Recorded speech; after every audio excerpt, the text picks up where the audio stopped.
Welcome. Beer Guys Radio live, and in living color, Brian. Yes. For those that remember that. These colors are alive. Oh, yeah, I do remember the show. These colors don't run, Brian. That's right. Well, except if they're chased by dogs or something like that. They do. They would definitely would run as much as possible. Let's be realistic. Yeah, that's true. No Mike Nate could probably run from a dog. Probably. I'd trip him and the dog would take him and we would just we'd briskly walk away. That would be your chance.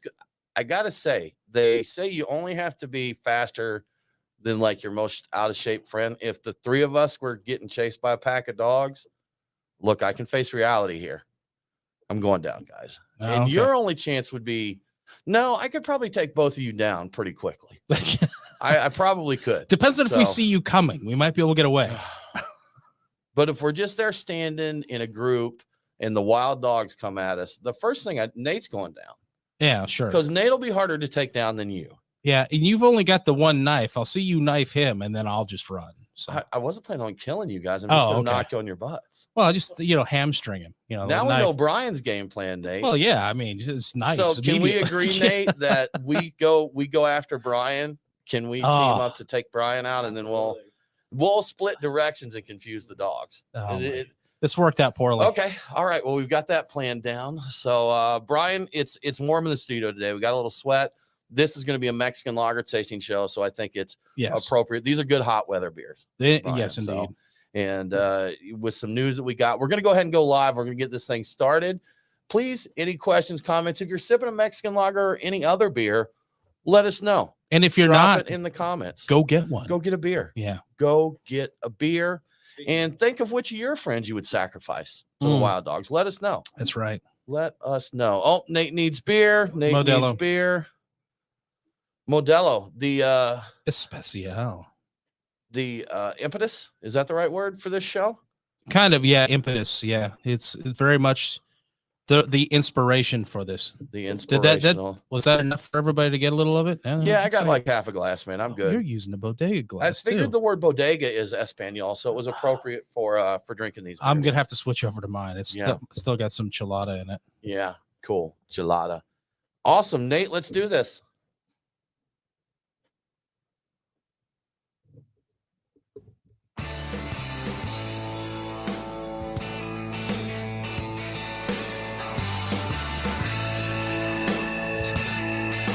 Open up a tab, grab a seat, and pour a pint. It's time for the Beer Guys Radio Show. You want free beer? Go to the brewery. Dedicated to the art, science, and enjoyment of craft beer. Yo, what's wrong with the beer we got? Now, here are your hosts, Tim Dennis and Brian Hewitt. Welcome to the Beer Guys Radio Show. We're broadcasting from the Beer Guys Radio studios. And this week, we are talking Mexican lagers, Brian. Cerveza. Una cerveza por favor. Por favor. Muy fria. Right? Muy fria. I'm Tim Dennis. And with me, as always, is my good friend and amigo, Brian Hewitt. Hola, Tim. Hola. Yeah, that's right. Mexican lagers. We're going to drink some light ones, some darker ones, some U.S. craft beer takes on the popular macro lagers. And we're going to sample through a whole lineup of them and get to the bottom of what exactly is a Mexican lager. And I've been looking forward to this. You know, as we're setting up for this show, first of all, we'll dive into this a little bit. What prompted us to do this show? One, summer's coming, Brian. Yes. It already feels like summer here. We're breaking a little sweat just sitting in the studio. Definitely. Got a little fan blowing. We tried not to get the fan too high because we don't want to be noisy. Did you say we had flan blowing? Because I would be into that. We could do that. Yeah, that would be up that would work. What you had there, but we got the flan blowing on us. Yeah, that's right. And Modelo has said that they're poised to take the numero uno spot in American beer. Is that correct? Yeah, this is a story I saw a little while ago, a week or two ago. Basically, the CEO of Constellation Brands is predicting that Modelo will take the crown in the United States, which means, based on the numbers he's seen so far, Modelo would be America's favorite beer some point this year, topping Budweiser in sales.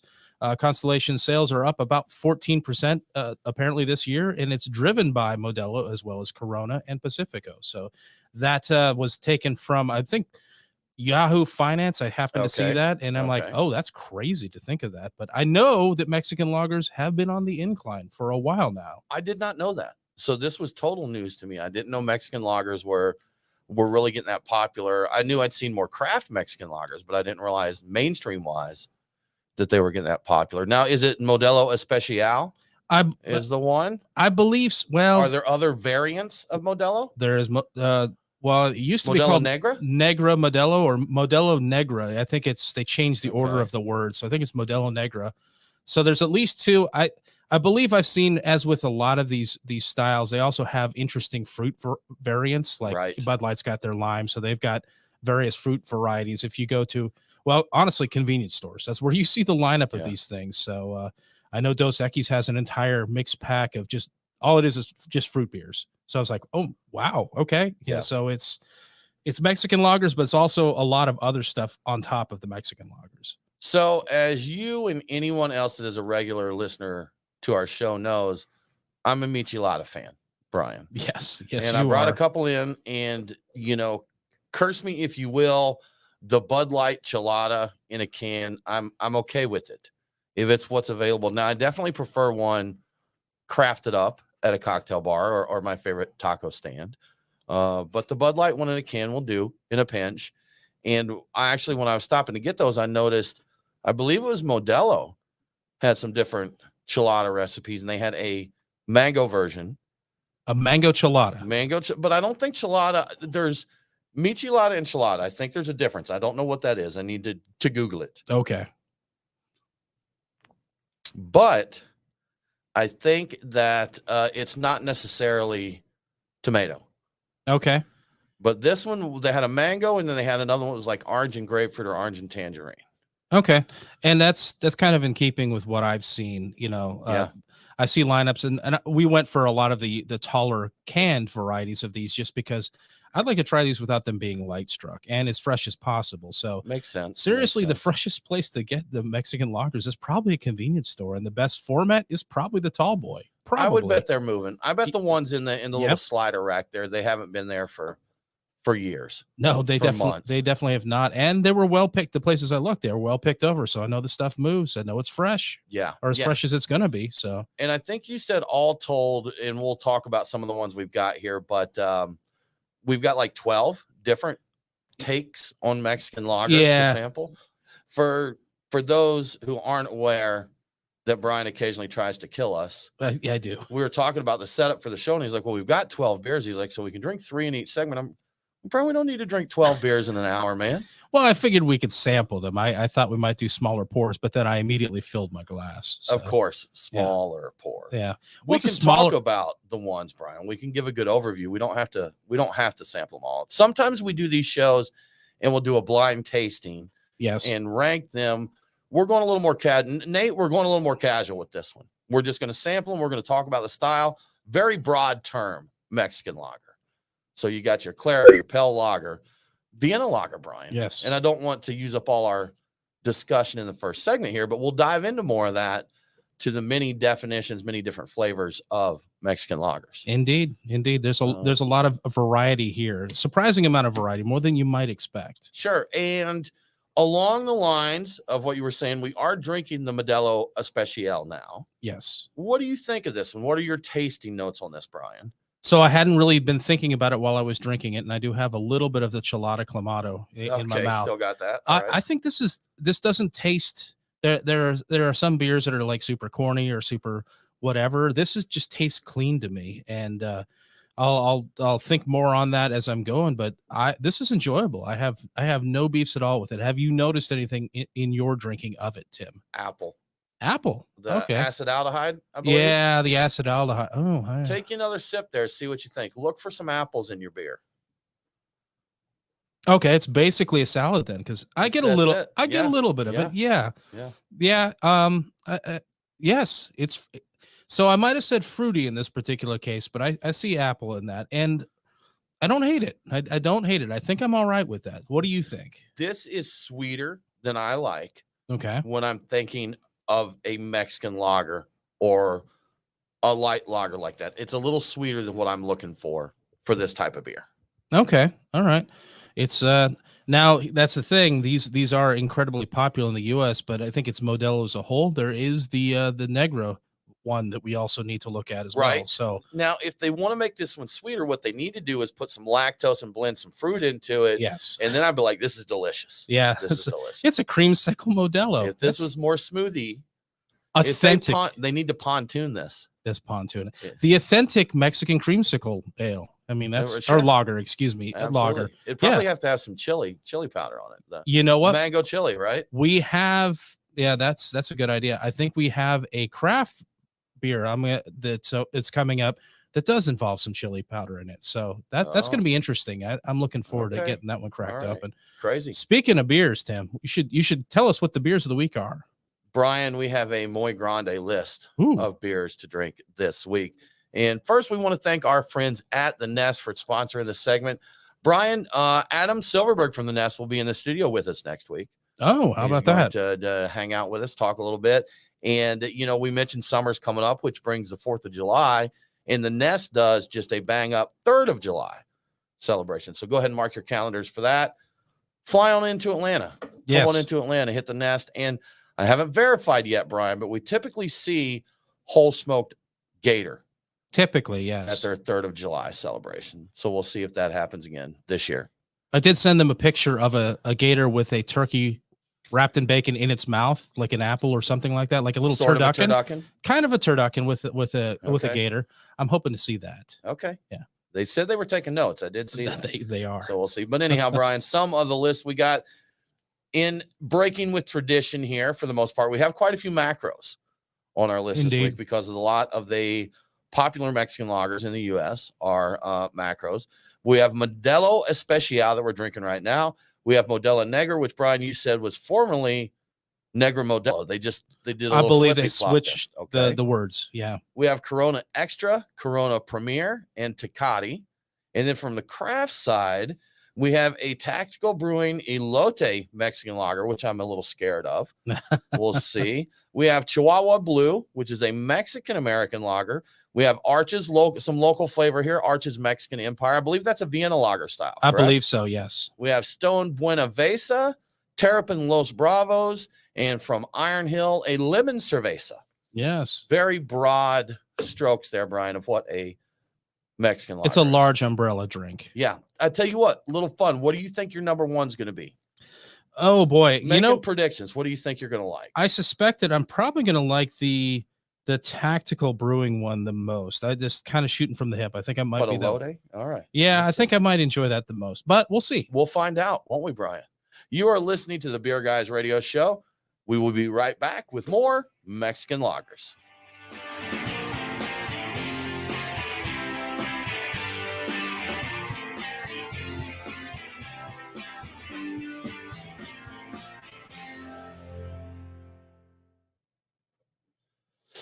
All right. Uno Lager. This is going to be a Mexicana. little bit of a gassy one because I just noticed I was like trying to hold back the Already? belches. Yeah, I had to pause there. By any chance, did you timestamp my burp there for me so I could make sure to edit it out? In the live stream? Well, Well, I mean, it was in the show. It was in the show. Yeah. That's a no. Okay. All right. I held it in, but I just had a long period of silence there. I've never seen anybody look like they were juggling air before, but that's kind of what it looked like over there. They've got in real radio studios, there's a cough button. Yeah. So it would be nice if we had those. We talked about when we built the studio, putting a panel in like the center where we could plug our headphones into it and we'd have a USB charger and different things for each. That would be handy. Yeah. Yeah. We just didn't do it. Yeah, We that'd be could neat. one day. A cough button would be ideal because that way you're the one that knows when you're coughing. You can't always Yeah. count on getting the Yeah. no mic Nick's attention in time before it happens. Have to shake hands, point at mics, Yeah, put up hand signs. turning red and sweating. Or Yeah. yeah. This is going to start being the 2 taps. Will be mute my mic. I need to cough. Need to burp. I'm about to soil my knickers. Please mute the microphone. Yeah. Is that Morse code? I think it's Morse code. All right. So I think I don't love this. I think it's all right. I'm not over the moon about it, That's a but I good think it's idea. all right. And I think a Get little us bit of cuvee light going over there. a little bit of a light sweetness is not terribly uncommon for a fair number of these I but don't I'm not think an it is. Yeah, expert. I I'm don't not think an it's expert. uncommon. I'm I'll gonna. tell this story off the air for our live stream viewers. In a previous life, I worked at a distribution center in Little Rock, Arkansas. One of our big customers was Milwaukee Tool or no, I worked at Milwaukee Tool too. I That just was another remember that previous life. place, yeah. But I don't remember. Was it who owns Corona? Is it no Gambrinus is Modelo? Is it Corona? I think is Constellation. Grupo Modelo? Oh. Or no, that's man, I'm mangling it. But anyhow, we got train cars from Mexico with Corona. When this would be back in the day, before. Yeah. When we actually were the distribution point. Filthy, Brian. Filthy. We would get pallets in covered in urine, old food scraps stuffed in the train cars. Wash your Corona bottles. Yeah, FYI, wash your Corona bottles. If they were wrapped in plastic and in that, so a lot of it didn't get on there, and we did do cleanup at the distribution center before sending them out, but I can say that they would frequently come to us in very unacceptable condition. Yeah, they have a reputation. That story has gone around about, and I've heard it from other people aside from you, and it does figure into some of the folklore and mythology of Corona in general and why we drink it the way we drink it. So we'll get into that in a little bit in the show. I was going to say, I didn't want to say that, because I forget libel and slander. One's written and one's spoken, but yeah. Ooh. I think, oh man. But anyhow, I think that's if you're like telling falsehoods and stuff, right? Yeah.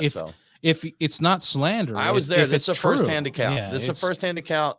Spoken truth here. Yeah, I've never witnessed this, but I know that the rumors about issues with the bottles being imported in their general state have figured into. Thanks for the refill, Nate. People's approaches to things. So I want to throw out here real quick for everyone that watches. I don't think people know Mike Nate, as apparent by his name, does not say much, but he keeps us flowing here, man. He does. Well, we sit here and run our mouths and drink beer. He makes sure we've got new beers on the table. He makes sure glasses are full. He gets us ice water when it's warm. He hooks us up. He takes care of business here, man.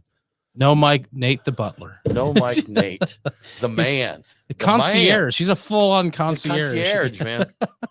Speaking of another beer, I think where are we going, Brian? You're driving this bus. I'm kind of thinking we go, because we could go the Negro route, but I think we want to compare what we've just had with another popular style. So I'm thinking I'm going to go Corona before we get too far into it, because I suspect Corona will fare worse if we wait until later. So Did you rinse your bottle? did I? Well, the cans. So no. I guess we'll rinse off the cans. So we have a wet wipe or anything over here? Hang on one second. I didn't think of that. Yeah, I just said that. It's like, I said that, and it's like, let's drink some Corona. Now, I think that the reputation for that probably means that stuff that's coming through is probably intentionally cleaned at various stages along the way, so people are not worried about it. That's fine. I would assume. That's fine. It would make sense. The magic thing of toys. Nate? Yeah. I ate some pickled okra the other day and got deathly sick. Did you really? Like what I told you the other day, and don't repeat it. That was not an exaggeration of my experience, Brian. Okay. Did you have nothing else? Nothing else. I grabbed it like some lunch. I grabbed it. I was snacking on it after lunch, so there was nothing else. I actually had ate a sandwich, and then I'm like, oh, I'm gonna have a couple of these pickled okra. Well, you know what? Brutal. Any vegetables growing like they're dirt, there's always the chance for E. coli if you don't rinse them off. So it's possible that's just what you got. I mean, you said they're fried though, right? No, these were pickled. Oh, pickled. Yeah, jarred pickled okra. Okay. Well, I guess there's still the possibility for a little bit of E. coli. Something could have got in there. Yeah. Something could have got. All right. I did do a thorough job. There was some moisture on top from the ice I threw in there. I wiped it down. So I think we're safe with this Corona. That urine has been hit with water. That's right. I believe we're completely fine. I wasn't worried about it at all. And I didn't take a hit off of any of these tall boys, but I would have done it without thinking about it. Probably. The can, Brian. I'm not gonna. That's it. Not gonna do it. Wow, I almost had Tim's Crowler issue. I saw that. It went. You're getting a little drippage there, but it's not too bad. It's cold though, so I'm enjoying that drip. Because it's warm in here. Brian bringing his drip. you bring any limes?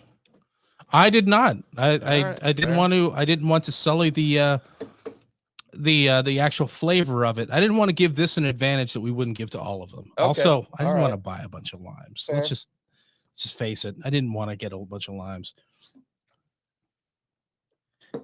Interesting. Okay. So should we talk about this in between segments, or do we want to get into Yeah, the next let's one? get it. So let's see how we're gonna roll with this, Brian. Let's come in talking about little history. All right. All right. Why don't you come in with your intro? I'll do a little setup and we'll rock and roll. Okay. You ready, B? Yep. Let's do it. Yep. Let's do it.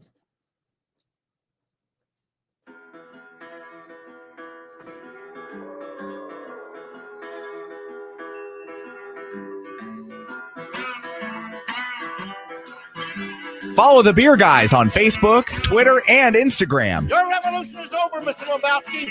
Condolences, the bomb's lost. Now, back to the Beer Guys Radio Show.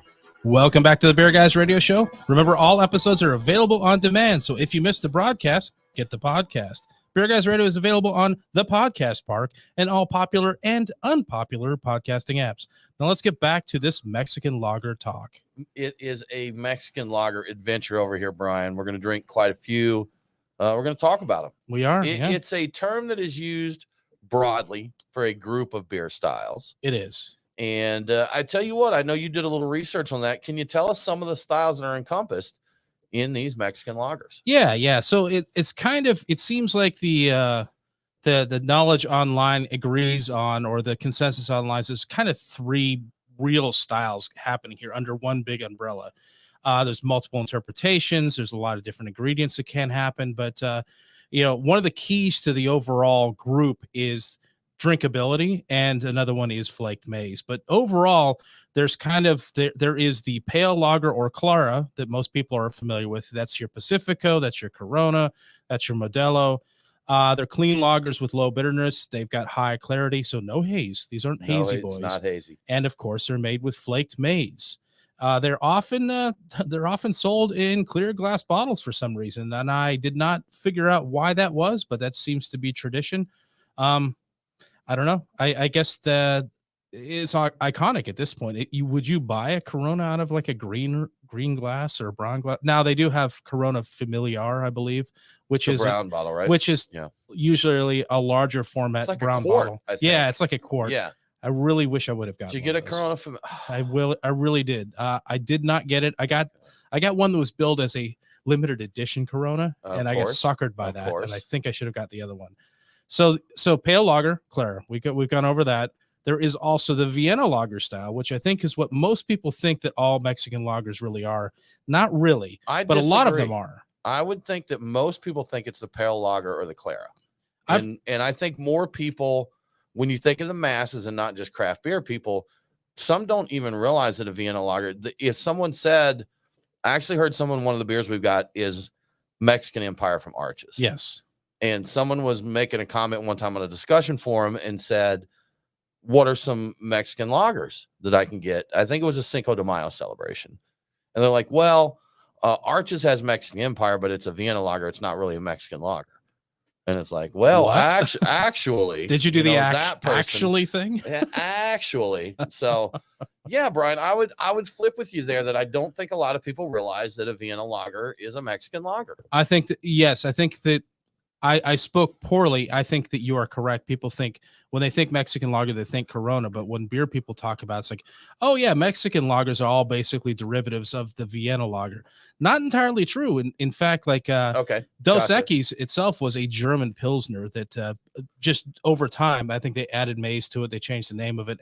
But it was basically, I think, a German or an Austrian immigrant made it their German Pilsner. They just started putting flake maize in it. So your point being that there may be some misconceptions from craft people as well as the masses. Because I think, and now maybe it's just my bias and what I used to think that, all Mexican lagers are some derivative of Vienna lagers. Like, no, not really. They're a derivative of various Austrian and German styles, but they're not necessarily, all Vienna based. And in fact, a lot of them are not. And as we were just talking about it.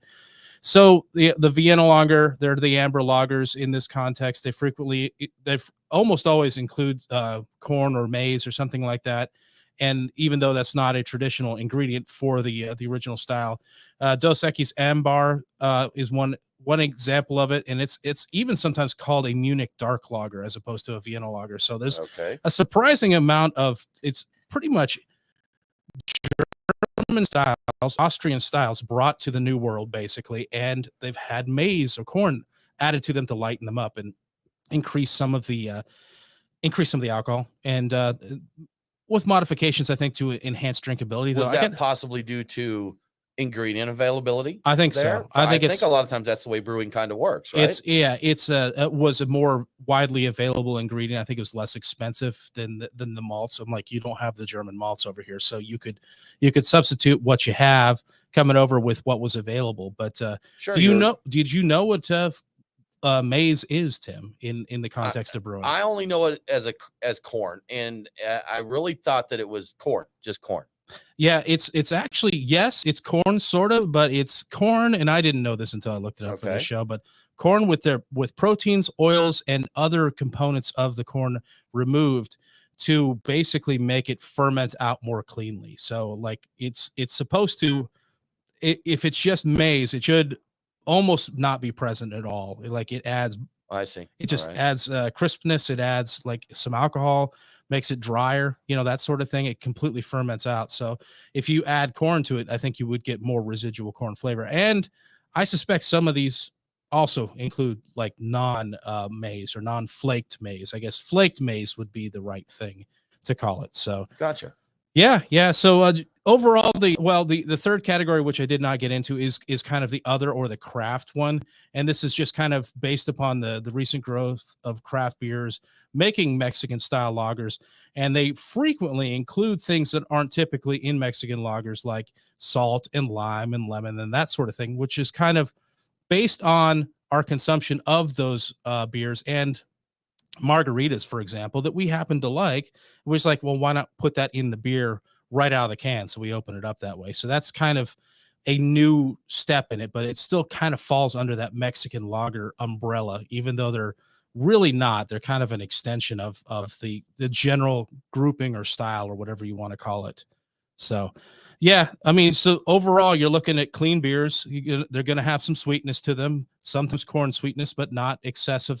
They're usually not going to cloying, excuse me. They won't have a lot of bitterness, and you're not going to see a lot of haze in these things. So one day, let Americans get a hold of them more. We'll haze up these Mexican. We'll start adding like flaked wheat to it too. Sure, a flaked wheat Mexican lager. That'd be great. Now, you know something that we had Silver Bluff Brewing on the show. 6 months ago? Yeah, that's about right. So yeah, I'm not good with timings of the show because I'll think something was 3 months ago and it was 2 years ago. But we had them on a while ago, and they've got they're a passion for Mexican lagers there. Yeah, and you know what? A lot of the information I got, I went back and looked at the dissertation they basically wrote up on their website, and it's pretty comprehensive. I mean, it's got a lot of information. I learned a whole lot looking at it, and I didn't realize how much there was to know about it. I was kind of like, I thought Mexican lagers like, all right, Vienna lagers and Corona. That's what I thought. Yeah, that's a lot to it. I thought. Yeah. Sure. Well, yeah. Brian, we are currently drinking a Corona Extra. It says right on the can, it is La Cerveza Más Fina. Ooh, Más Fina. And this is a 24-ounce can. Interesting. Cerveceria Modelo, Mexico. So this is another Modelo beer. Huh? Yeah, it's under their umbrella. It's Grupo Modelo.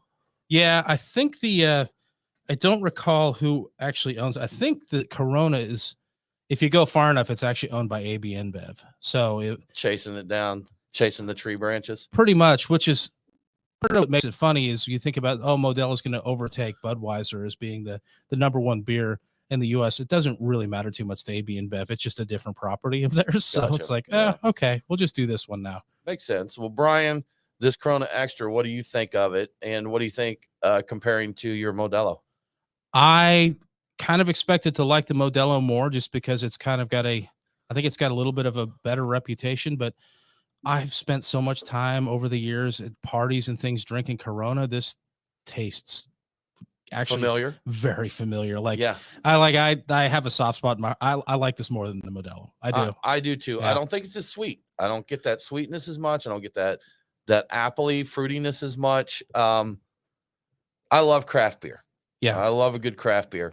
If I'm going to drink a lager, I'm going to drink something like that. I'll grab like a Bebo Yeah. from Creature Comforts. Give me a cleaner Pilsner. Take that sweetness on out of there. Get it on out of the way. But I'm also not a hater, Brian. If I'm at a party and someone's cracking Coronas, I would enjoy it. If I'm on the beach and it's hot and I'm got salt air in my face and I'm on the hot sand and there are some natter days or a Corona or what have you there, I'm not going to turn it down because that's what's available. I can still enjoy it. And sitting on the beach with a Corona with a lime wedge down in it is kind of a simple pleasure in life, man. That's true. You know, I can't argue with that. It would not be my first preference if I was going for a beer, but in the situation, I would be totally okay with it. That makes sense. Yeah. It does. Yeah. Yeah. So we'll be back to talk more Mexican lagers in just a moment. You're listening to the Beer Guys Radio Show. We'll be right back.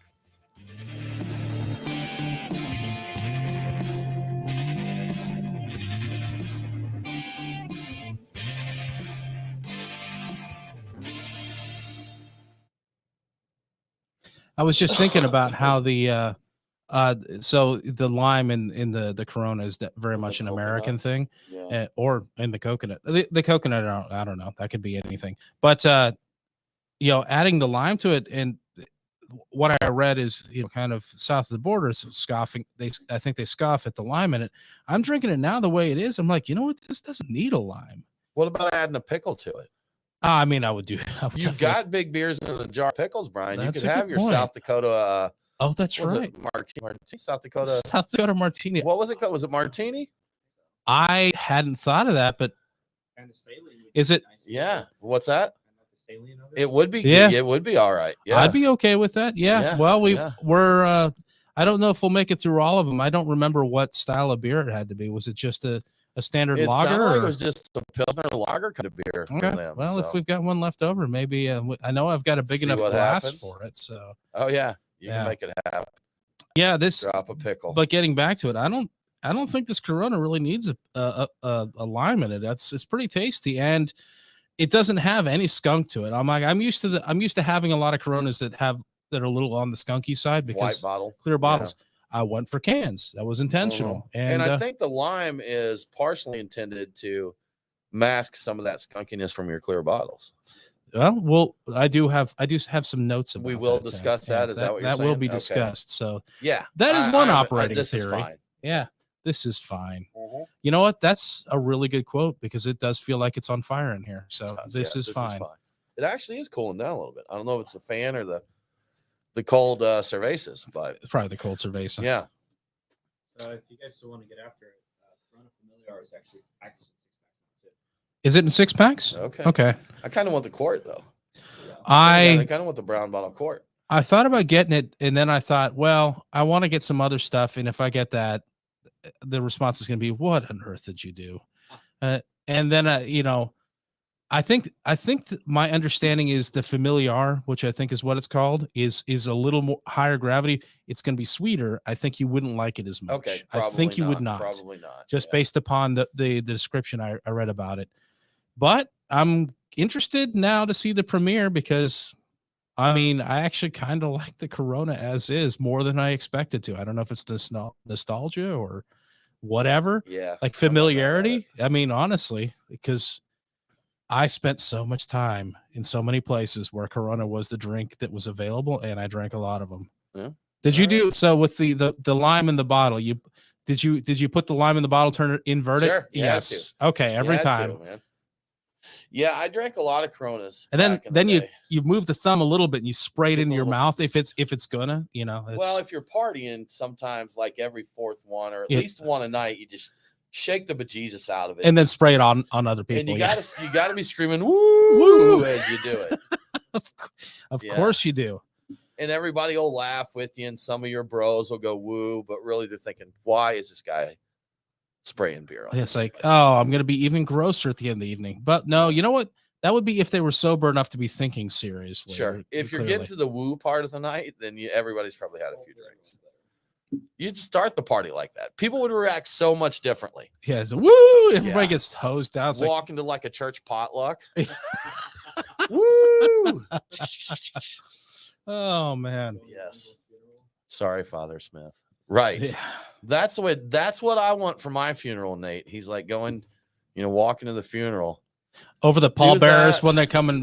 Woots. Yeah. Put me some confetti cannons on either side. And here's what I want. I want you to start with closed casket. Okay. And I want you to set the casket vertical. So I'm standing looking towards the audience. Okay. And then play not creepy at all. Okay. And then play that the song Can't See Me. Dun, dun, dun, dun, dun, dun. My Time Is Now. Who's the guy's name? Hang on. No, I can't believe it. I can't think of this. Where's Spotify The when famous you need it? wrestler. You know what? I'm sorry, y'all. We'll get back to this. Is this John Cena? Yeah. Play the John Cena song. Play the John Cena song, and then spring loaded, open the casket, just the top where I'm looking out. And when that pops, confetti cannons. Confetti cannons. And all the pallbearers are at the four corners of the room. That's when the woo happens. The woo. That's when the woo happens. Yeah. Somebody firing off a t-shirt Gatling gun. Okay.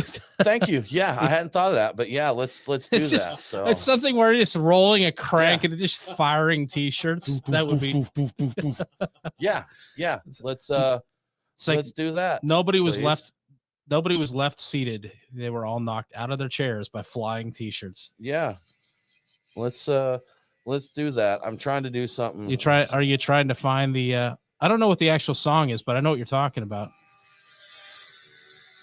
This is The Time Is Now. This is quality live streaming right here. Yeah, there we go. That's the part. That's the part I want right there.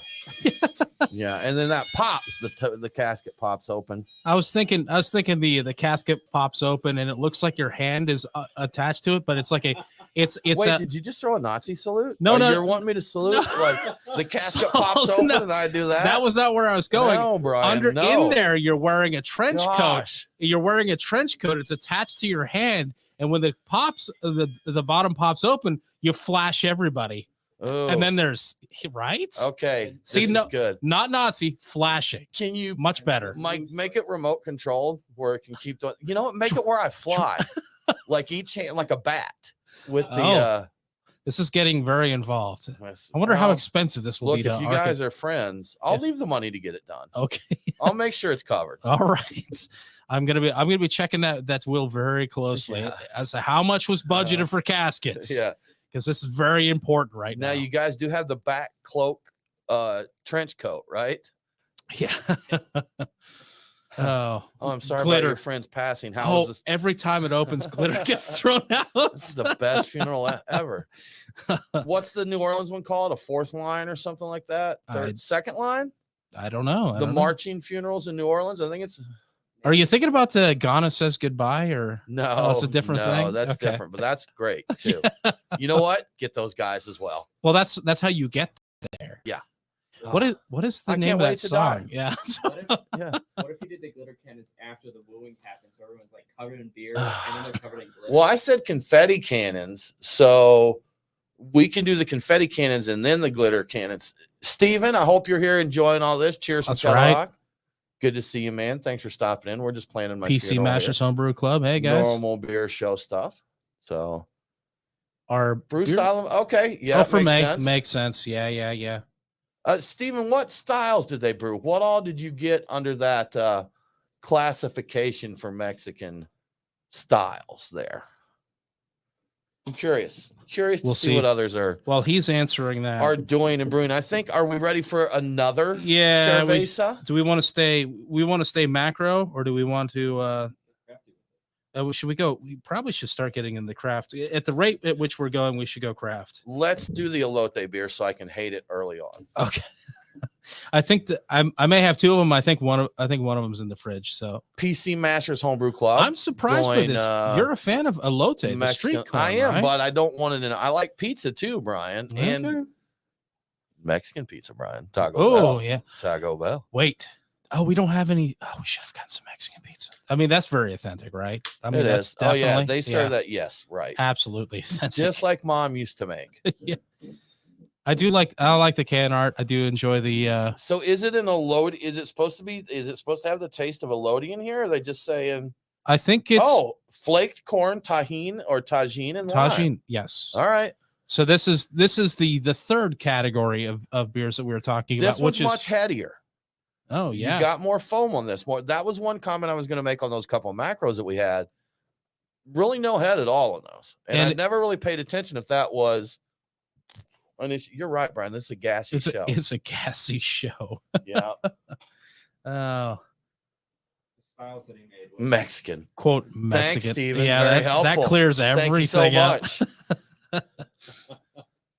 Yeah, it's you know, for those didn't have a lot of head to them, but yeah, they carried a lot of CO2 with them, man. I got gas pressure to it. Oh, hey, hating it, loving it. I dig this. I had this and I enjoyed it. I enjoyed Yeah. it there. Reminds me of like corn nuts. Corn That nuts. roasty corn nut kind of flavor you get there. All right. There's some sweetness in the background, but up front, like, okay, this is weird, but I'm on board with it. El Campeon. I think you know what? Is there more? I can open up another one. You got another one? Yeah. I do. No, you know what? No, because Okay. we've got a lot more to get through. So I'm gonna chill. That's this is closer to. Am I right in thinking this is more on the Vienna strain? Because I would think it seems yeah, a little it more tastes the malt presence is different, and I actually it's a positive in my there. opinion. See the can, Yep. please, sir. Campeon, I El believe. Campeon Yeah, I from think Tactical Brewing Company in Orlando. I stopped by and visited when I was down there this And- weekend. Wait, does it say Cholo?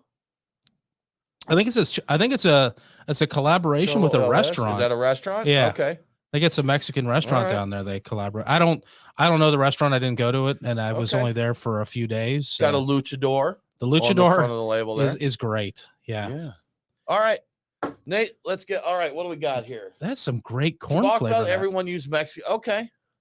Some corn maze. Okay, cool. Okay. So just broad. Just do your beer. Put a little corn maze in there. Use a Mexican lager yeast. Yeah. That's cool. Lager with a. All Okay. right. I didn't really look into stuff. the Mexican lager yeast. I did not look into those. It didn't even occur to me. I just assumed that they would didn't use think similar yeasts to the European styles, but you can see why they It might makes not. sense though, doesn't it? I mean, you're getting special yeast for all this stuff. Yeah, there. why So not? that makes sense. Why not? Cool. We got Nate? segment 3. I think we are. We are on Trace, Brian. Mm. FYI, for those just tuning in, we're going to do the rest of the show in Espanol. Yeah, Yeah. that'll last for about 30 seconds. I'll Run use out up of words. My whole vocabulary. Yes. All right, Nate, we're ready.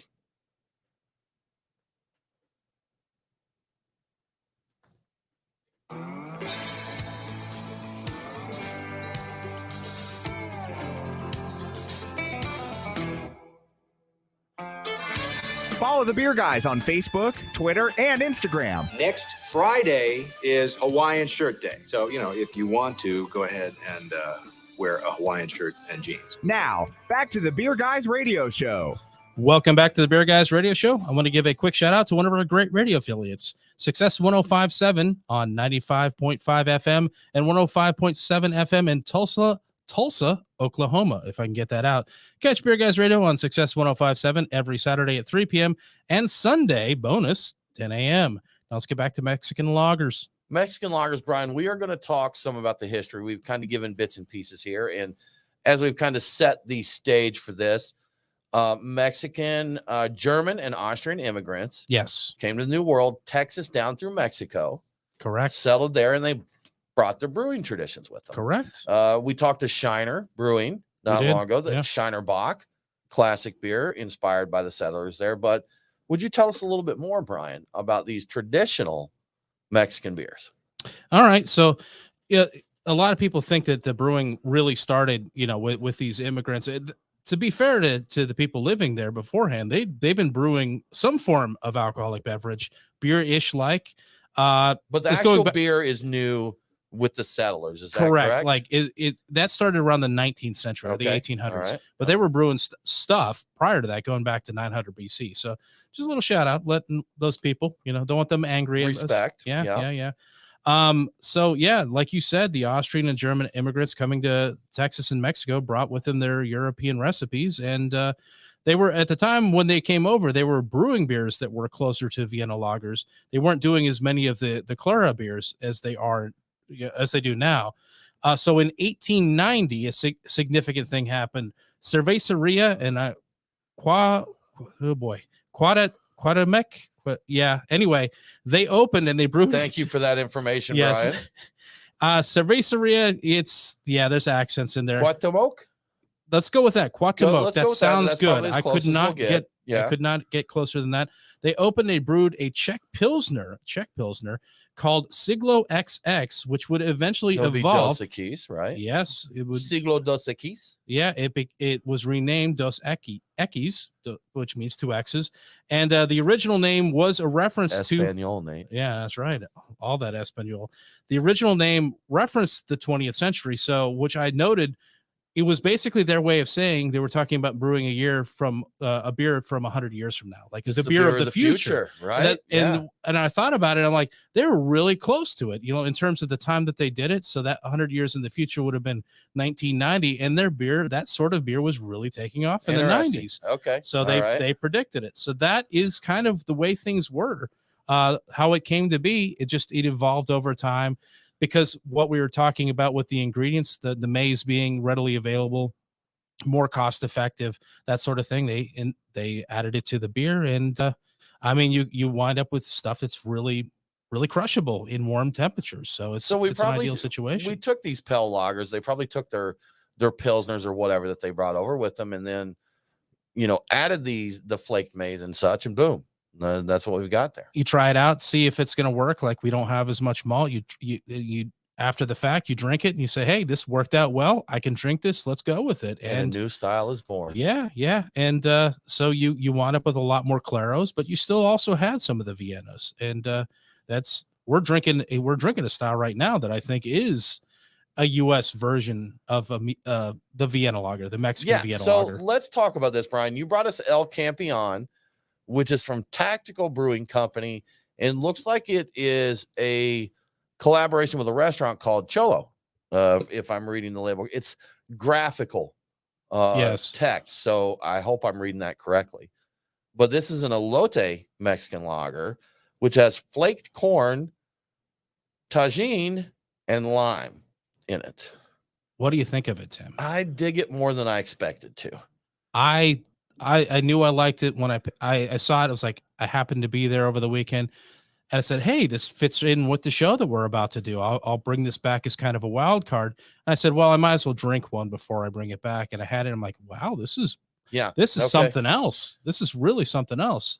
I like it a lot. It's got a lot of interesting flavor, interesting character. It is. I think the tagine and lime are light, so it's not punching you in the face.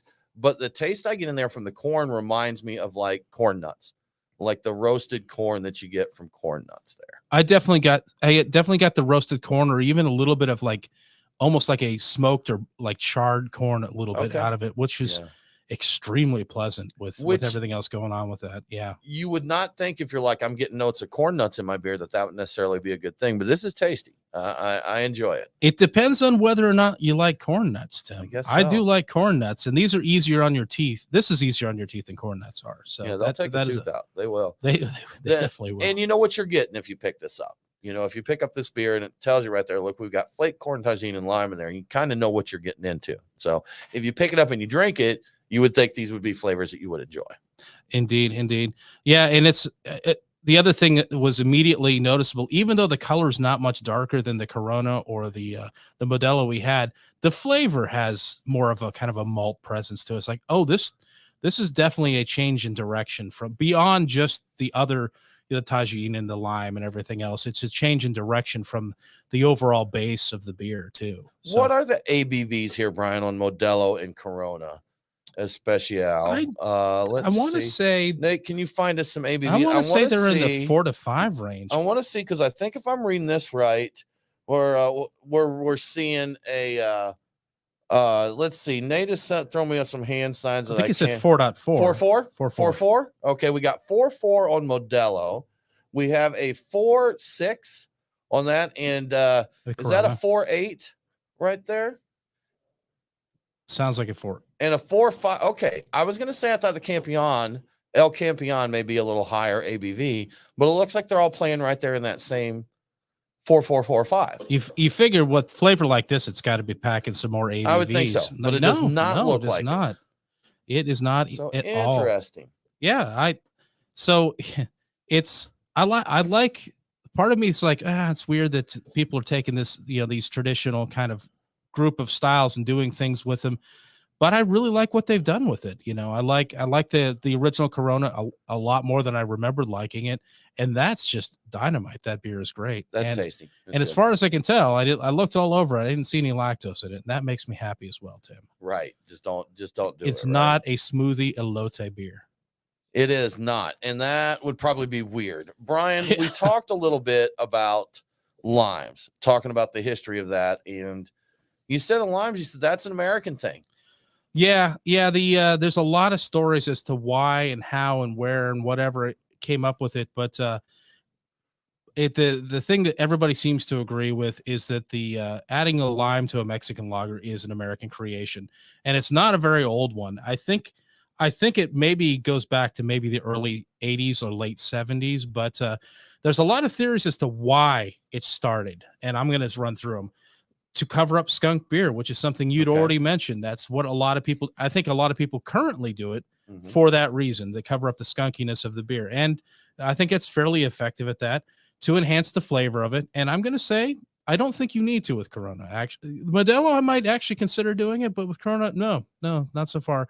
Another thing was a old thing to wipe away the rust stains from the cap when the caps used to leave like rust rings on the top of the bottles. And that's going back. It's going back a long ways. A while. Yeah, it's 70s probably. Another one that I had not heard of is to keep the flies away. I don't know if that's effective, but I guess if you have a lime wedged in the top of it, the flies are not going to make it into your beer. But I don't know if the lime itself would keep them away. That seems like something I'd like to see the Mythbusters break or test to see if flies actually do stay away from lime in a beer. I'm going to go no. Probably not. I think a hard no on that. Probably. And another thing that people think is it probably was a marketing gimmick originally, possibly by Corona, and Corona's never said one way or the other if they created it. But the most popular story that gets repeated out there is that, and some people claim it's the truth, and people swear by this. In 1981, a California bartender made a bet that he could start a trend of putting limes or lemons, in this case, how he started, in the beers and have it catch on and be a trend. Literally have never heard that until this moment in time. You said that was the most popular story. I've never heard it before. Have you? No, I had not, but apparently it was in Parade magazine and reported in a lot of official journalistic rags or whatever you want to call them as the official story as to why it happened. So popular in terms of critical. Good, man. Probably a little squirt of lime in there. Probably tasted. Yeah, good. That's probably part of it. Yeah, that's my guess, man. Who knows, Brian? I think the skunk thing probably is the reason a lot of people still do it, though. The world may never know. Yeah. You're listening to the Beer Guys Radio Show. We are going to take a quick break, but we'll be back very soon with more Mexican lagers.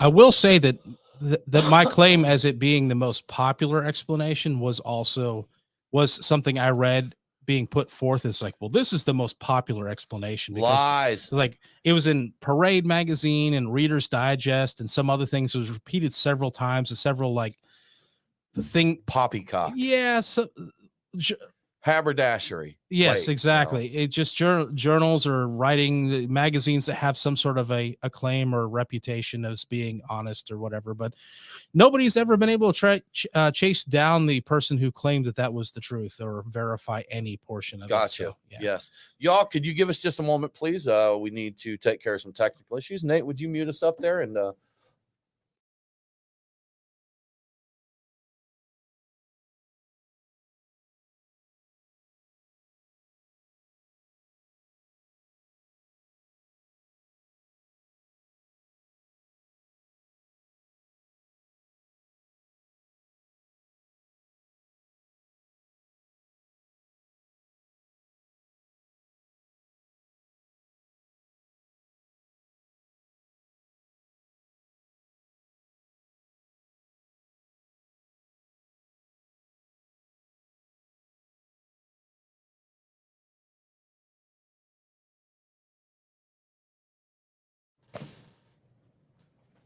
Are we back? We're back. Okay. we're back. Guess who's back? Back again. We'll correct this on the show, though, so we don't miss it out. But Nate just informed me this is Cholo Dogs, and they do hot dogs, right? Did you happen to see, Nate? Are they like Mexican-inspired hot dogs? I didn't look it up. I just saw on the label. Okay, Nate can read smaller text than I can. I didn't even. I Cholo glanced. Well, dogs. you know what? It makes sense if you look at the side of the can. There's some hot dogs on there. It's a luchador with a hot dog. Well, and there's even Oh my more. God, more hot dogs. There's more hot dogs. I think it's mustard and ketchup and hot. I didn't even notice that. Something says sleds here too. Crazy. Sleds. I think that says sleds, doesn't it? I think so. Crazy. Yeah, there's no. I thought there was writing underneath it. It's a skull with a leaf coming out of it. Yeah, I don't know. All It's. right. I think if I oh, that does say dogs under there. I would not have noticed that either. I think this might be something we might have more of an idea about if we lived in Orlando. Okay, I fair just enough. happened to be visiting, and that's But actually, a Cholo dog sounds good to me. I'm thinking Yeah. Mexican-inspired hot dogs, maybe like a Frito chili pie with a hot dog stuffed in it. Frito chili. Yes. Which is it? Bucky's? Yes. That you can. So our friend Seth from Houston, Texas. Brian went on a road trip. Happy birthday, Brian! Oh, Everybody say thank happy you. birthday to Brian. Had a birthday, over this long holiday weekend here, and went to Orlando. Coming back up, you got to hit Bucky's. We have 2 Bucky's in Georgia. Yes. And if you don't know, that is a Texas institution. It's just a massive, massive It's a truck stop. gas station, basically. truck stop. Yeah. So, but one of their claims to fame is they do these Bucky's nuggets that is kind of like the picture a Cheeto without the cheese on it, and then it's covered with like toffee caramel corn kind of thing, kettle corn, caramel corn. Okay. But they have 3,700 kinds of beef jerky. And I brought one of them here. We got the lemon peppered beef jerky, which Yeah. kind of works. And with- they have a with the- fairly extensive lunch counter for a gas station. Well, And- just having a lunch counter is kind of Yeah. extensive for a gas Well, not station. anymore, though. You think about it. Think about QT or Racetrack and all those. That's not really that yeah. uncommon anymore. They do have the rollers usually. Oh, they Wawa, have the They got little cafes. That's right. They do have the cafe. Think in about the back. breakfast burritos, Brian. That's right. Well, I think about them, but they discontinued They them. did. They didn't do like little Yeah. tacos now. It's not the same. That's why I But- don't think about them anymore. But our buddy Seth was telling us that Bucky's does a Frito chili pie burrito, and you can upgrade it to put a hot dog in there too. Yeah, so, That's great. which would pair great with this Elotes beer. It would be great. I would have gotten one of those Frito Frito chili pie burritos. Yes, I would have gotten one of those, except by the time I'd gotten there, we had just stopped for basically, I guess that was dinner effectively, just based on the time. But Yeah, we had just finished it, and I'm like, I can't eat no room. another huh? thing. It's I wanted it. I saw the board there. I'm like, ooh, that's pretty cool. I think he said Seth was telling us it's the absolutely most grotesquely wonderful thing in the world. So Yes. Yeah. Yes. what's next, Brian? Let's see. You got Let's time for one more. Choose wisely. Yeah, all right. We've only got 12 beers to look Did you get through. Pacifico? I didn't. I went looking for it. It's that's one you have to get in bottles and usually in large formats. I didn't see any easy to break apart offerings of that. I didn't want to get a whole. You chose poorly. I didn't get a whole. Yeah, Your field recon on this was poor. I got some Tecate though. All right, hang on. We want to stay. I think Did we you want get to stick with. Sol? No, we did not. Isn't Pacifico like the #1 Is Mexican it? light lager? Well, it depends on who you talk to, because I'm What? hearing Modelo's the #1 these days. Pacifico? Pacifico Clara has pineapple? I'm pretty sure it does. Does it? I didn't. Does it? I was not No. aware of that. I only found it in I think we ought to do, unless there's any arguments to the contrary. I think Did Mexican you Empire. really base this damn show around what beers you could get in cans? No, that was my attempt to get Mitigate skunkage. exactly. I went looking for. I know a lot of these have been put in this kind of packaging. I know that all of them are in cans Yeah, somewhere. I couldn't find all of them. fair. And I didn't want to get a case of bottles of things. I wanted to have because again, we yeah. enjoy them, but we're probably not going to choose a Corona over a lot of the other. yeah, I'm not going to drink a case of Pacifico after the show. Right. Probably not. You know, I guess anything is possible, but Who knows? yeah, it's You got another can of that in the cooler? This yeah, is I just a do. 12er here, Yeah. So I got another Mexican Empire over here. the darkness. Vienna Lager. Oh.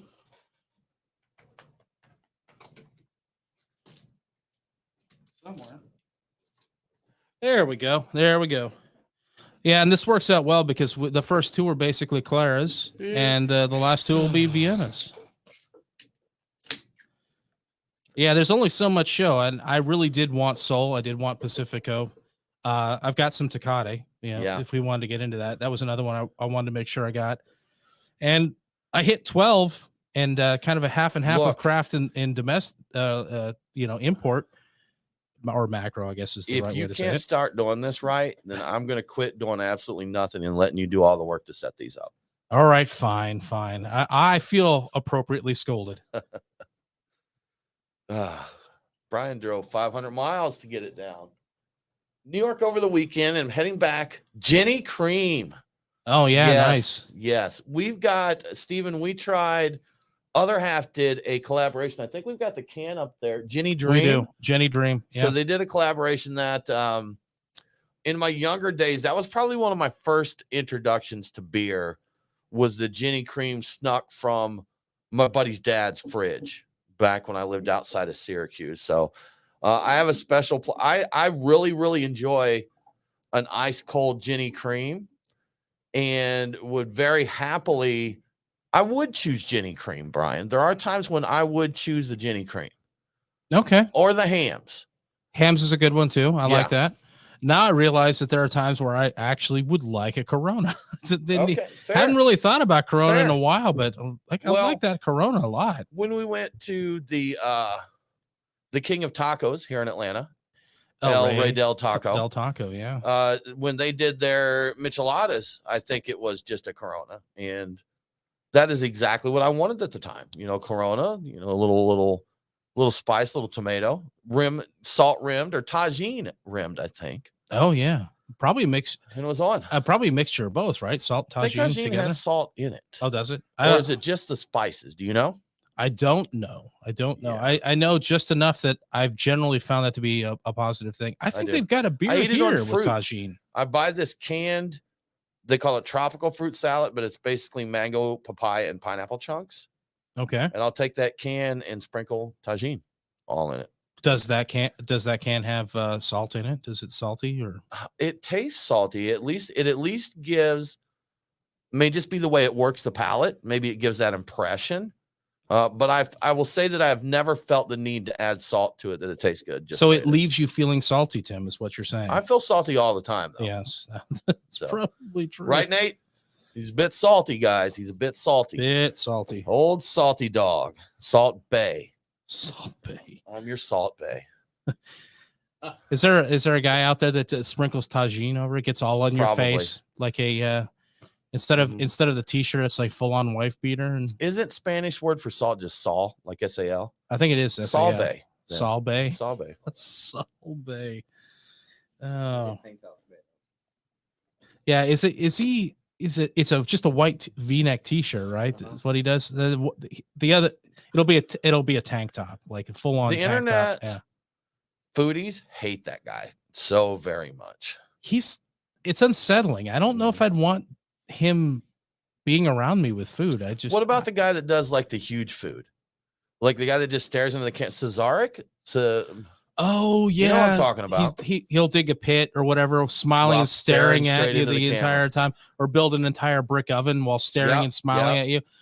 Unsettling. And then he does stuff like buys a truckload of furniture and replenishes like ghetto housing, like the project housing, giving kids new beds and all that. Does he do it while staring into the camera, smiling? He's less creepy in those videos than in the cooking videos. Yeah. They're interesting. They're hard to look away from. I would be unsettled being there, but it would if he's there, you're filming it. He's like doing that. Is he building an oven or burying a body? I gotta hand it to dude. That's nobody else does that I've ever seen. Thank goodness. I mean, that's creative. That's unique. All right, so segment 4. Segment 4. It is time. So what have we talked about or not talked about? Okay. I think we're down to who's makes Mexican lagers. Who's making? Yeah, like who's making them and some examples of it. So yeah, we can do that. Yeah. All right, let's do it.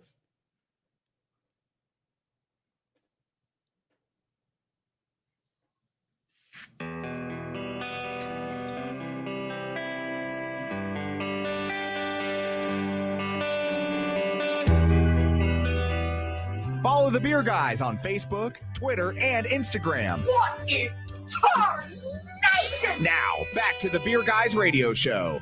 Welcome back to the Beer Guys Radio Show. If you enjoy the show, please consider supporting us on Patreon. Just go to patreon.com/beerguys. Patrons get cool perks like Beer Guys swag and commercial-free episodes. Now let's get back to Mexican lagers. So, Brian, we've drank through a few Mexican lagers. We have got nowhere to drink in the 12 that you dreamed of. No. When we started Not all even of this. Close. But we did have the Modelo Especial. That was the inspiration for the show because they feel they're poised to take the #1 spot. Still blows my mind. Yeah. I'm still not quite wrapping my head around that. We had to have a Corona Extra. Yes. You failed in getting Pacifico or Sol. Yeah, I did not cross paths with them. It's I don't see those around as often. I seriously don't. I thought Pacifico was pretty common. Fairly. I thought they both were, but you were avoiding bottles due to the light struck thing and 6-packs. Like you didn't want a bunch of those sitting around, right? Exactly. I was thinking that most of these I would have probably considered for Pacifico a 6-pack if I'd seen it. Yeah. But I was trying all the places I knew it would be fresh. I know that there are some places where you could find singles of those, but they may have been sitting on the shelf for 6 months. So good point. I was trying to avoid situations like that. Yeah. Keep it fresh. I want to give these as much of an opportunity to impress us with their greatness as possible. So I also think this is probably a good time to mention our buddy Digi-Dude Nate moved to Mexico. Oh, that's right, he did a while ago. And Nate came back for a beer fest here in Atlanta not long ago. And we plan on connecting up with Nate to get with a Mexican craft brewer. And we'll talk about Mexican beer, but in a totally different light. Oh, sure. Than what we're talking about right now. We'll talk about kind of the craft scene there. Nate's having a good time exploring it. He still gets a lot of American beers because it is not as extensive there as it is here. But sure, some pretty scenery to drink in. Yeah. It looks great. All of his pictures look really cool. But Brian, you were talking about, who's making Mexican lagers? So it depends. It really depends on what you're looking at. If you're looking at the authentic ones, the ones that are being imported from Mexico, and it's not many people are actually making those. So it's a popular style. Craft breweries are making it. So technically everybody's making them in the U.S., but the ones that are coming over here, 90% of all the brewing in Mexico that comes in as exports or is exported, and it comes into here as an import, is from 2 massive conglomerates, FEMSA, which is owned by Heineken, and Modelo, which is owned by AB InBev. Okay. So the chances are, if you're having a Mexican lager that's an actual export from Mexico, it isn't craft, no matter what it says in the bottle. And the fun fact that I discovered in the process of this is Mexico is the world's largest beer exporter, with sales over $4 billion annually, and that may actually even be low because it's been a few years. And honestly, there's been inflation, so it might be even higher. My wheels got to turning, Brian. My rusty wheels here. When you mentioned that, And I would have thought like Belgium, maybe. Yeah. But I could see on volume, I think every country probably, I shouldn't say every, that's probably not right. A lot of countries drink Mexican lager. Oh, sure. And I think if you're drinking Mexican lagers, you're probably drinking a decent quantity of them. Those type of beers, you're having a 6-pack or 12 by the pool on the lake at the barbecue. You're not knocking back, a Belgian quad. You're not crushing those by the 12-pack. Yeah, I'm pretty sure that I was back in the day when I was in Southeast Asia for a time. I'd go to clubs and we were frequently having Coronas. It was it was the most available thing. It was fine, and they always came with a lime, and you just went with it. It's just what you did, and it's part of the reason why when I have a Corona now, it's so familiar, and I'm like, oh, I like that a lot. I'm like, I think I seasoned myself with Corona at one point in my life. You were Stockholm. Stockholm syndrome. You were captured. You were a captive of the Corona. I kind of was. I was taken hostage, and it was a great time. The good music, a lot of dancing, and all that sort of thing. And you know what, Brian? A lot of times that's exactly what it takes. I tell you what, I've got some fond memories of Bud Light. Living in Arkansas, going down to the river, having pallet parties with friends, hanging out there, and just listening to music that I hated, but all my buddies danced to it and sung, so I sung along.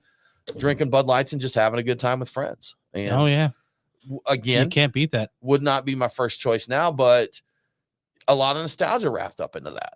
Yeah, and the same thing with Natter Days, the trip down to another trip down to Florida for me actually, and hanging out there in the brutal sun and having a good time and drinking Natter Days. It was a lot of fun. Harassing the guys from the other beer radio show from the Tallahassee Beer Society. Yeah. Because they hated them. They were so almost angrily. Yeah. And so a lot of my enjoyment of that was really harassing them about it. Yeah, they're so repelled by it. Yeah. And then Greg Tish from WVFT and our Tallahassee affiliate. Yeah. I believe he had a cooler with 230 racks. He did. Of Natter Days in there. And so that was basically, we sat outside in the Florida sun recording a show. That's right. And drinking some Natter Days. We took some 3 taverns down there. We had some, I think, Rapturous with us, maybe. Yeah, I think so. Or what's the other one? Not Rapturous. There was Sapphirus, but I don't know. Was Sapphirus around then? Could have been one. It could have been. Yeah, it might have been. It could have been either one. There's picture proof somewhere, Brian. Somewhere there is. So we're drinking Mexican Empire now, and we are. I'm enjoying the heck out of it. What are you thinking? You know what? I do enjoy this beer. This is a good one. This is a Vienna style lager, much darker than the other beers that we've got into. Yeah, more malt presence. Oh yeah, a lot of really rich malt to it. Very really, rich. Great really beer. enjoy that. I'm going to be straight up with you. This isn't what I am going for when I think of a Mexican. If someone says you want a Mexican lager, Corona's coming to my mind. Those kind of beers, I've been programmed there. That's what I'm looking for, and I know per our history discussion here that the Vienna lager is an appropriate style for that, as well as some others. But when I think Mexican lager, I'm thinking a light lager. I'm thinking a slice of lime, a wedge of lime. Not going to be what I am searching for in this, but that does not mean this is not a great beer. This is a great example. The path that we followed through this shows how much range there is in this. Sure. And people call it a style. It's a group. These are completely different. Well, I guess Modelo and Corona are very similar, but these other ones are really, really considerably different styles. I guess you could sell the El Campeon and the Mexican Empire are kind of both Vienna lagers, but yeah, really distantly related. So it's got range. I like that. And I enjoy this. I agree with you when I'm thinking Mexican lager. I'm not thinking this, but I mean, maybe over time I could be. I don't know. I mean, this is a really good beer. The next time you get some tacos and some spicy chips and salsa, grab you a Vienna lager, man. Get whatever that style is. Grab you a Mexican Empire. See how that works for you. Well, and I used to, when I went out to Mexican restaurants, I used to get Dos Equis Amber whenever it was available. I preferred that. So I was kind of already doing that. There. Yeah, I was doing it. But then I spent a lot of time with Corona, and things changed, Tim. Things changed, man. Now I want to run down here a quick list of some of the Mexican lagers, some of the true Mexican lagers. As we mentioned, Corona Extra, Corona Light, you said, which is mostly export, rarely actually found in Mexico, correct? Yeah. Yeah. The Corona Familiar, which is the one we talked about earlier, fuller bodied, sweeter. You can find it in a quart, I believe it is. Usually a bottle. brown bottle. Yeah. Modelo Especial, which we've enjoyed, Pacifico and Pacifico Clara, Carta Blanca, Bohemia, Dos Equis, Sol, Tecate, and Estrella. Estrella. Yeah. Estrella? Yeah. Mexican? Okay. Yeah, I believe so. I believe that's a official Mexican lager. Actually, And all of those fall under the Clara. that's the Clara family, size. correct? Yeah, that's the light side, the pale lager side of things. All right. Vienna lagers, Negra Modelo, the Dos Equis Ambar, Bohemia Vienna. You said there are a range of styles there, correct? Yeah, Bohemia makes an entire lineup. Like I think there's 4 or 5 different beers, and the Vienna is the Vienna lager. I'm not sure if they make a Clara or not, or if it's they probably do. They probably do. I don't recall off the top of my head. All right. And then Victoria, Brian, you said, which is kind of rides the line. It's kind of Vienna, kind of Clara. Yeah. Yes, I've never actually had the Victoria. I saw that in the list. I'm like, oh, that's an interesting one. So I had to. I've heard of that. The next one you've got here, Leon. Yeah, I'm not familiar with that one. I don't know anything about. I saw that mentioned in a few lists of various beers that you ought to try from Mexico, and I said, all right, Leon. I've never heard of it either. I think it's Spanish for lion, but I'm down. I'll try it out if I see it. Okay. And here in the USA, probably your local craft breweries probably have a Mexican style lager. A lot of them do, yeah. That they have there. Give me a timestamp there, Nate. Brian, if you're here in the U.S., there's a good chance that your local brewery is going to have a Mexican lager of some sort. Some take on that. Some of the popular ones that are kind of spread out across the country, or at least regionally, Oscar Blues Burrito, Beer-ito, not burrito, Beer-ito. One of our locals, Monday Night Brewing, Taco Tuesday. Yep. Is out there from 21st Amendment, El Sully. Stone has Buena Veza. And you said it's brewed with ingredients to replicate adding a lime to your Mexican. So no lime? So I think it actually does include some lime or lime peel in it. I do believe that adding lime would replicate the flavor of adding a lime to a beer. Correct. And I was pointing that out because a lot of the U.S. craft versions do, in fact, include some form of citrus in them to replicate adding an actual fresh lime into it. So it replicates it without you needing to have the fruit, Tim. I see. Okay, gotcha. Makes sense. Yes. Put lime in, boom, replicate. We did it for you. We did it for you. It's lower, so convenient, lower effort there. And Brian L. Smith Sublime Collaboration Mexican Lager. Yes. There. So that good time. Brian, Mexican lagers. Yes. So much to taste, so much to enjoy there. Good time. And that about wraps it up, Brian, for the time that we've got for this episode of the Beer Guys Radio Show. Join us next week as we're going to talk with the group Craft Beer Professionals about satisfaction of employment in the brewing industry. All right. It's going to be an educational and informative show. For more craft beer info, follow us online. We are Beer Guys Radio on Facebook, Twitter, and Instagram. Thanks for tuning in. Have a great week. And don't forget to drink local. Cheers.